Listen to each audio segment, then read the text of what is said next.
I'll say about Rock that he does a really good job of this because his the One World Running we talked about before, that it really brings the community together, and it's focused on running and running shoes. And there's depots where people can drop off new shoes or lightly used shoes all over the country. They get shipped here, and then Rock and his team of volunteers, no one gets any pay for this, takes them and sorts them by shoe size. And then he goes to these more than 20 countries around the world to hand these shoes out. Many of the countries, you can't go to school without shoes, so he's literally allowing people to have an education by doing this. Hugely impactful on a worldwide scale. I mean, you don't have to be the solution for worldwide things. I think the best thing is just be helpful to the person you run into every day. Right. That has a ripple effect. Right. But Rock takes it global. Yeah. And most recently, he went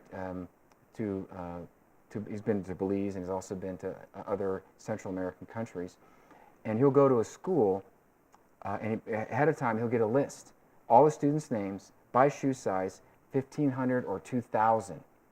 And you have them all pre-sorted by person name, by shoe size, put them on a container, ship them over, go with the shipment, make sure it gets there, because some of these countries, people would take those shoes and try to sell them in the black market. Yeah. Go and hand them out individually to these people. So, and then, so there's the benefit of those people receiving it, the benefit Rock feels in giving it to it. All the volunteers that help to donate those shoes from around the country, they come here, they either get cleaned if they're not new, they're sorted, people who volunteer. There's an alternative spring break that's offered at Ohio State, and Ohio State kids come down there in the spring break to sort these shoes and clean these shoes, to be part of this. So there's this huge ripple effect by one person's idea to put running shoes in someone's hands that could use them. And you know how he came up with this idea? No, I don't.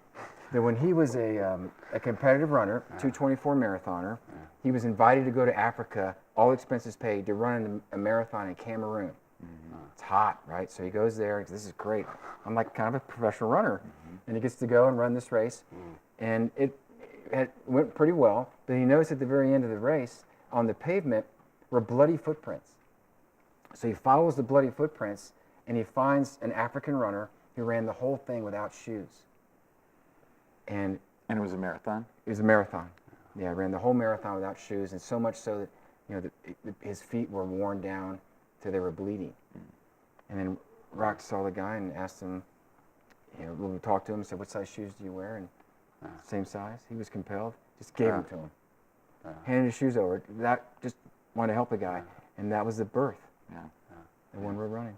Yeah, oh, that's a good story. I'd love to hear a little bit, Rock. Yeah, it was really good. Yeah, who wrote that one? But what is it like for you when you go with a container of shoes and hand them out one by one to each of the kids? It's very satisfying. So I guess it's the idea of one world, and that kind of ties in with the meditation and the running, is that we're all part of on the earth here, and part of the one expanding universe, accelerating into the void at greater rates of speed. But it's very satisfying. I found out later, because we always talk about science too on our runs, but it turns out the new information, and Marty and I discussed this with Josh, is the experiment they did with, Marty can explain it, the experiment, I think I have it right, where let's just say that I give Marty a pair of shoes, right? Marty feels good because Marty got the pair of shoes. Got a new pair of shoes. I feel good. There's a chemical response that goes on in the brain. Right. Serotonin goes up. You got a pair of shoes. Right, and then it turns out that I get that too. So I'm getting this neurotransmitter rush. But then the new information was, and that's what floored it, even you or even someone in the audience watching, seeing that transaction. Right. They get it too. Right. I actually, as you were telling that story, I felt that rush of anyway, so joy that's what it's like, and it just ties in. That's what the value of meditation. One value of the meditation is to kind of tap into that sense that we are one world, and